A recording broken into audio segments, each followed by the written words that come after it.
encomendar este tiempo al Señor. Padre, gracias por tu presencia con nosotros.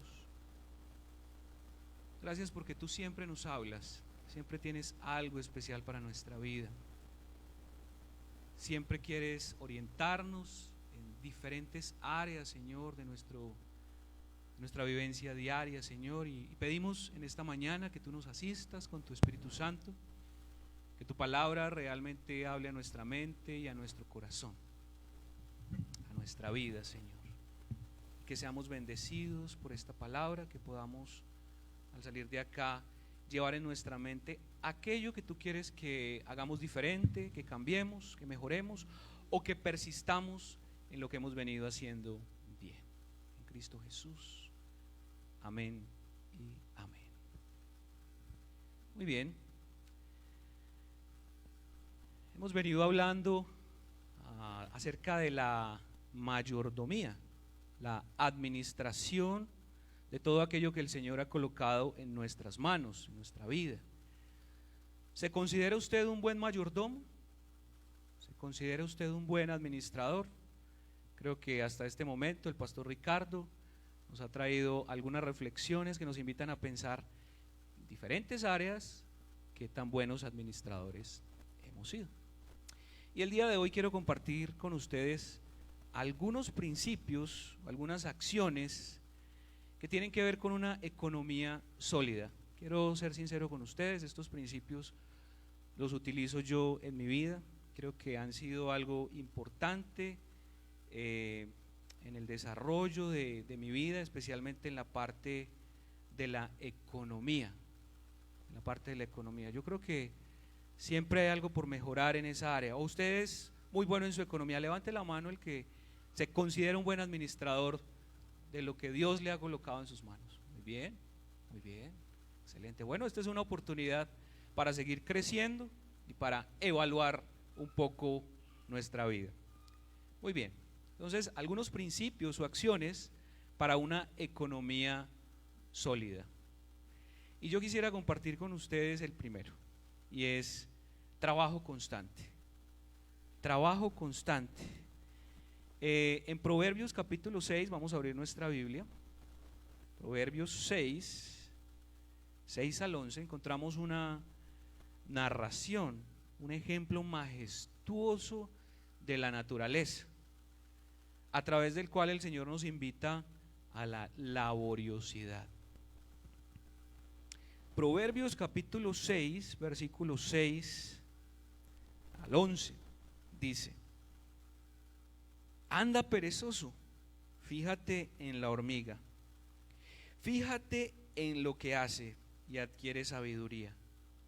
No tiene quien la mande, ni quien la vigile ni gobierne. Con todo, en el verano almacena provisiones y durante la cosecha recoge alimento. Perezoso, ¿cuánto tiempo más seguirás acostado? ¿Cuándo despertarás de tu sueño? Un corto sueño, una breve siesta, un pequeño descanso, cruzado de brazos, y te asaltará la pobreza como un bandido y la escasez como un hombre armado. Es un ejemplo, como dije ahora, de la naturaleza que nos invita a pensar en la importancia del trabajo, de la laboriosidad, y nos dice: mírala, obsérvala. Yo no sé si usted alguna vez se ha tomado la molestia de observar a una hormiga. Algunos pueden pensar, si nos ven por ahí mirando hormigas, usted está loco, ¿cierto? Pero yo creo que sería un buen ejercicio sentarnos a mirar cómo se comporta un grupo de hormigas, un hormiguero, porque ahí hay sabiduría, dice el texto. Mírala, obsérvala, toma ejemplo, aprende de ella. Tómate el tiempo para observar, y al observarla cuidadosamente, dice el texto que nos haremos sabios, encontraremos sabiduría allí. Dice que no tiene jefe que esté encima de ella mirándola si trabaja, si hace su labor o no. Ella misma se autorregula, se disciplina para su labor, administra su tiempo y se esfuerza por alcanzar su meta. ¿Cuál es su meta? acumular, trabajar mientras está el verano, porque cuando llegue el invierno ya no lo podrá hacer. De pronto a nosotros nos cuesta pensar que una hormiga tenga una meta. Tal vez la hormiga no se sentó con un cuaderno en mano y dijo, ¿cuál es mi meta? Pero Dios colocó en ese ser tan pequeño la sabiduría para entender los tiempos. Imagínese esto, un ser tan pequeño que entiende la importancia de leer los tiempos. Si es verano, hay que trabajar laboriosamente y juiciosamente, porque van a llegar momentos en los que ya no vamos a poder salir. ¿O usted ha visto una hormiga en medio de un invierno saliendo por ahí? No, generalmente uno no ve hormiguitas por ahí. Entonces quiero repetir algunos elementos allí importantes.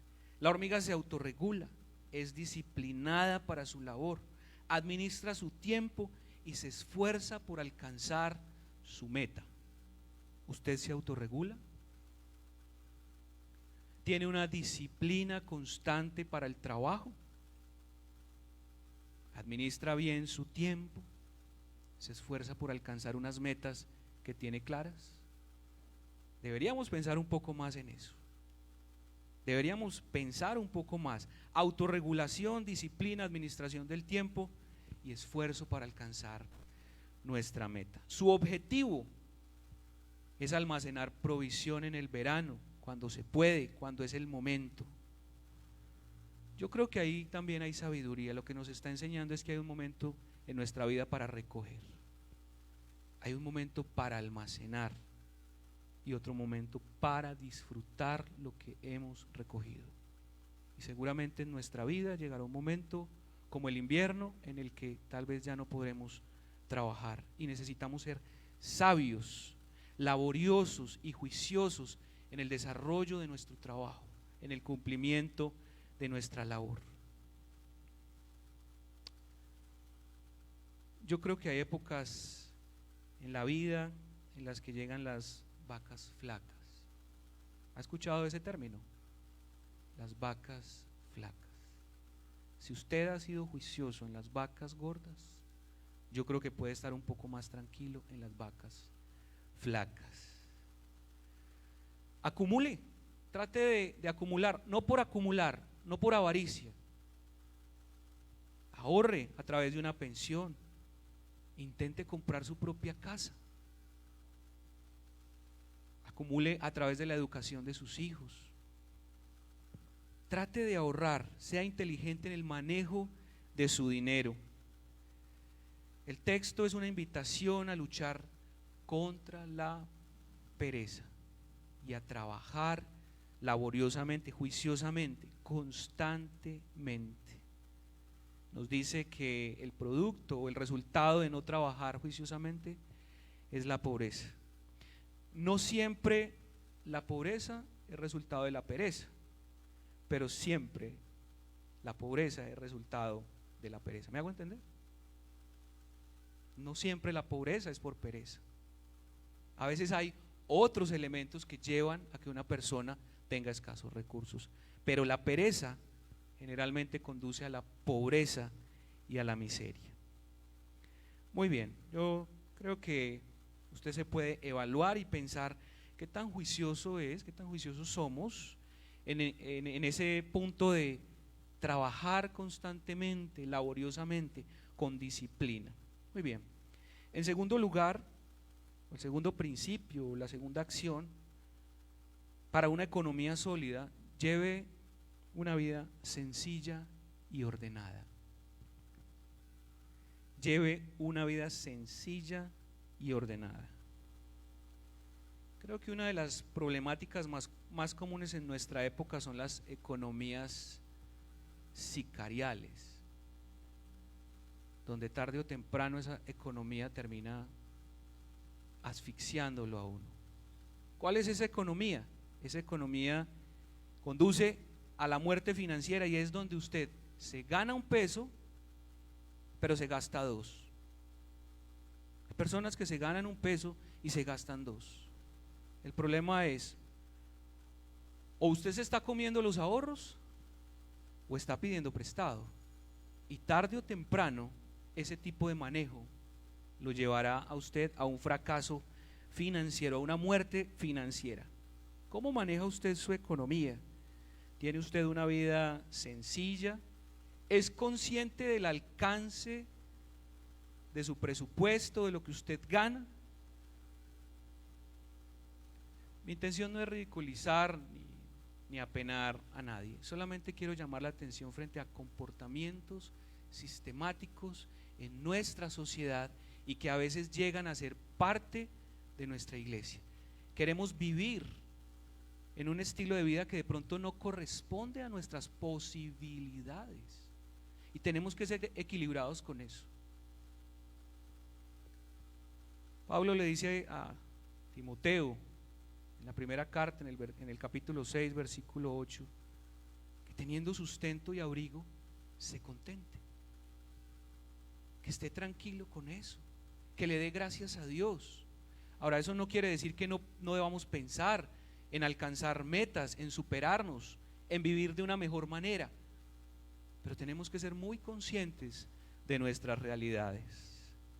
Tenemos que ser muy conscientes de realmente para cuánto nos alcanza. El pastor Ricardo hace 8 días nos hablaba del contentamiento.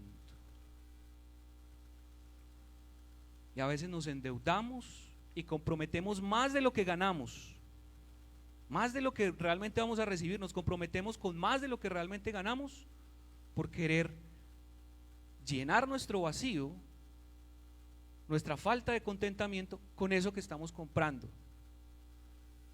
Necesitamos ser equilibrados, necesitamos aprender a vivir una vida sencilla y controlada.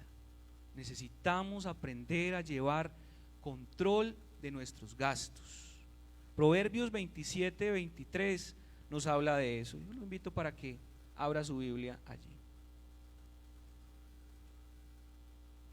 Proverbios 27, 23 dice: asegúrate de saber cómo están tus rebaños, cuida mucho de tus ovejas. Este texto se ha utilizado para referirse al hecho de que necesitamos tener control de nuestra economía. En esa época la economía o las riquezas se llevaban, el cálculo se llevaba según los rebaños que se tenía.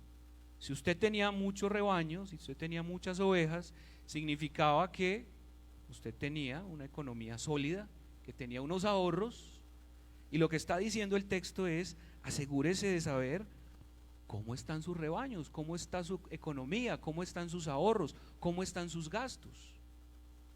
Y eso nos invita a pensar en un presupuesto. Es importante llevar un registro de lo que usted gana y de cómo lo gasta. ¿Usted lleva un presupuesto?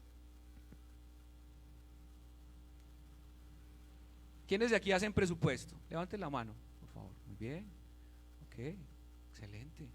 Bueno, invito al resto a que de pronto se sienten en su casita, hagan una lista de sus entradas, porque pueden ser varias entradas, y de sus gastos, y hagan como el equilibrio. ¿Estoy ganando menos de lo que gasto? Comparen. ¿O estoy ganando más de lo que gasto? ¿En qué estoy gastando más? Un presupuesto nos ayuda a ver cómo están nuestros rebaños, cómo está nuestra economía, en qué estoy gastando más, por dónde es que se me está yendo la plata. Yo me echo la plata al bolsillo y cada que necesito plata, un billete, un billete, un billete, ¿cierto? Y cuando vamos a ver, como hemos dicho varias veces, nos sobra mucho mes al final del dinero. No plata al final del mes, sino que nos sobra mucho mes al final del dinero. Se nos acaba muy rápido la plata. Un presupuesto familiar es un documento que se utiliza para controlar las cuentas del hogar. Si usted quiere realmente tener una economía sólida, tiene que esforzarse.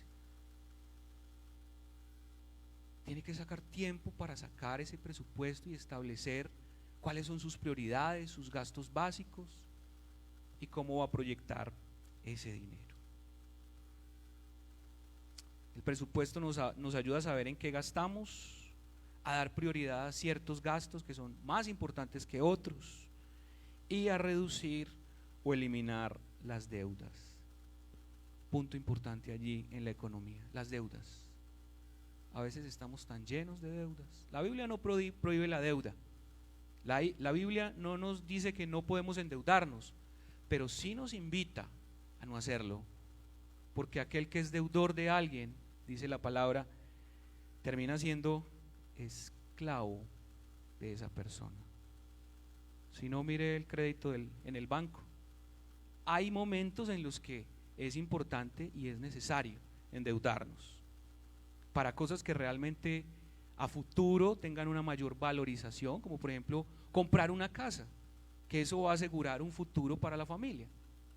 Pero si usted es de los que tiene deuditas chiquitas por ahí, créame que poco a poco eso va minando la economía. Evaluemos cómo estamos viviendo. Entonces, el segundo punto, vida sencilla y organizada. Vida sencilla y organizada. En tercer lugar, ahorro constante. Si usted cumple con los dos consejos anteriores, si es constante en su trabajo y si es sencillo en sus gastos, tendrá la oportunidad de ahorrar. Algo le va a quedar. Si usted es constante en su trabajo y sencillo en sus gastos, tendrá la oportunidad de ahorrar. Proverbios 13:11 dice: el que poco a poco ahorra, poco a poco se enriquece. El que poco a poco ahorra, poco a poco se enriquece. Yo creo que nuestra meta no es ser ricos, pero sí llegar como la hormiga al momento del invierno y tener la suficiente provisión para estar tranquilos. Ahorro, la hormiga ahorra, pero la hormiga no aguanta hambre. La hormiga en su día a día consume lo necesario. La hormiga en su día a día se alimenta de su trabajo, pero va ahorrando. Tener un fondo de ahorro es importante, así sea una alcancía de monedas de 1000 y de 500. Es chévere llegar a fin de año y destapar la alcancía y decir: increíble que esta alcancía tenga tanto dinero. Créame, si usted hace una alcancía de 1000, de moneditas de 1000 y de 500, a fin de año, yo creo que puede estar reuniendo un buen dinero para compartir con su familia, tal vez algún detalle. Ahorro. Los invito para pensar en tres tipos de ahorro. Uno a largo plazo, uno a mediano plazo y uno a corto plazo. El de largo plazo puede ser para cosas grandes, como he mencionado: una casa o mejorar la casa, un viaje que sea importante.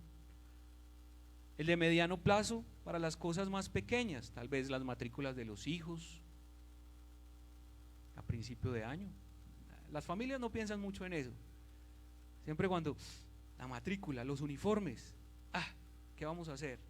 Entonces es bueno tener un ahorro a corto plazo y un ahorro para imprevistos.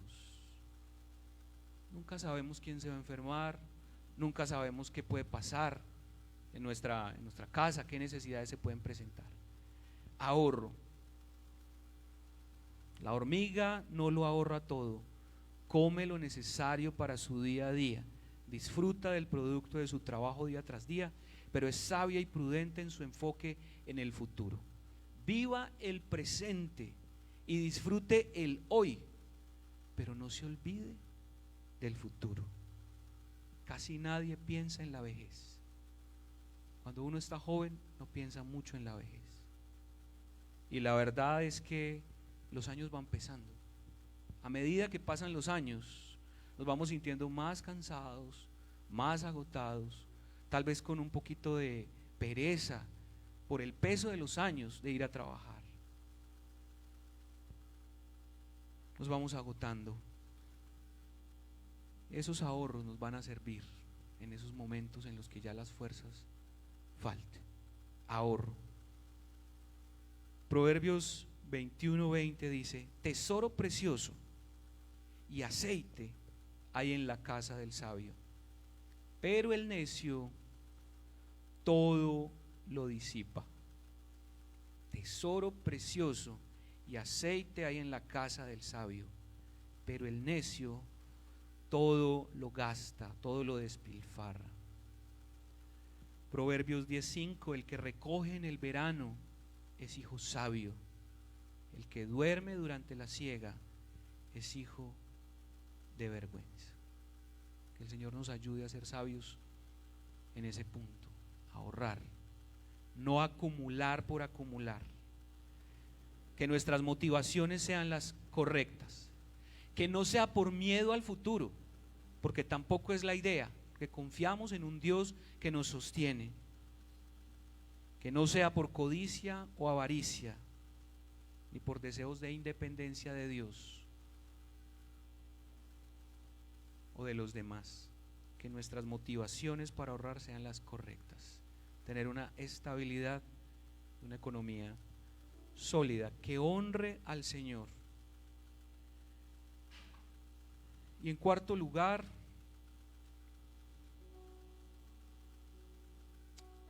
lo dejé de último, pero creo que es el más importante: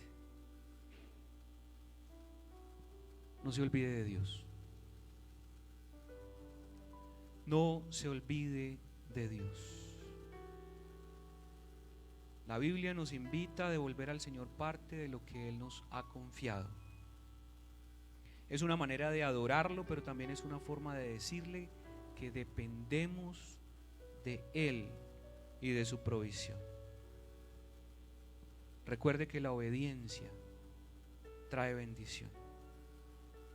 Malaquías 3:10 dice que debemos traer nuestros diezmos a la iglesia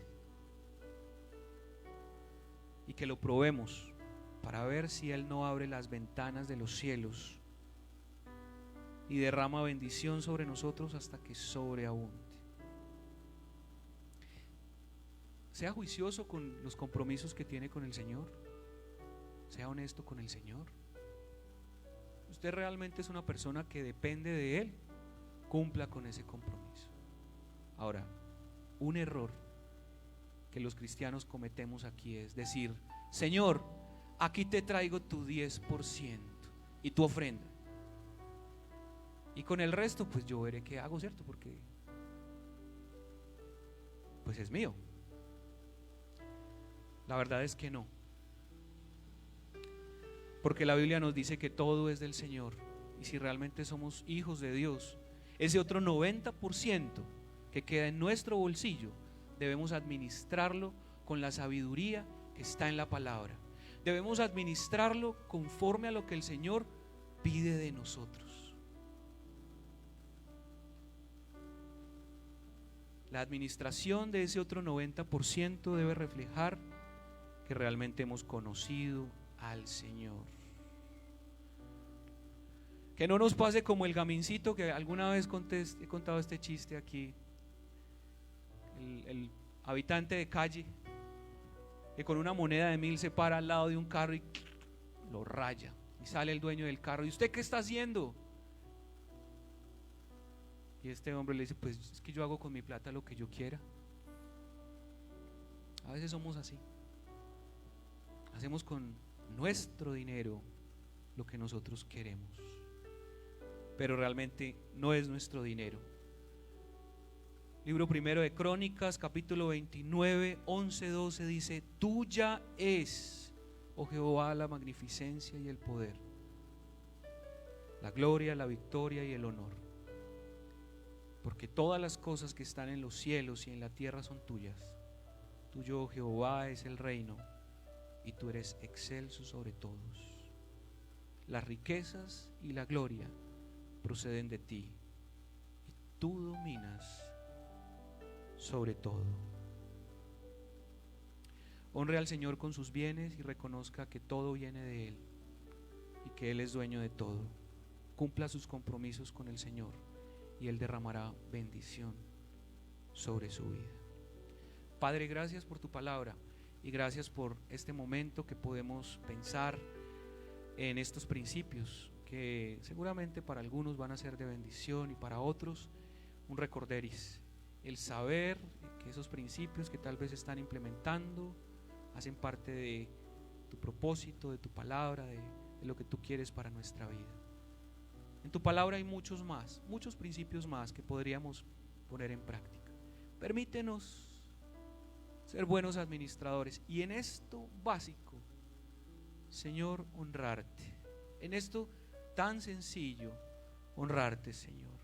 Que podamos trabajar arduamente y constantemente, vivir una vida sencilla y ordenada, que podamos tener la oportunidad de ahorrar, Señor, danos esa oportunidad y que no se nos olvide que todo es tuyo. Que podamos reconocer que tú eres soberano sobre cada una de las cosas, posesiones y cosas que nos permites administrarte. Padre, que la bendición tuya esté sobre tu iglesia, sobre cada uno de tus hijos y en sus economías, que ellos puedan llegar a ser sabios con la sabiduría que viene de ti.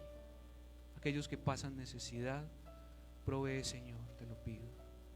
Llena sus hogares, provee alimento, provee vestido, provee trabajo. Abre las ventanas de los cielos, te lo pido. Y te doy gracias, Señor, porque tú eres fiel y porque tú siempre eres bueno. Y aunque la higuera no florezca, Señor, siempre te alabaremos. Bendito seas en esta mañana. Amén y amén. Que el Señor les bendiga. Un abrazo para todos. Feliz semana.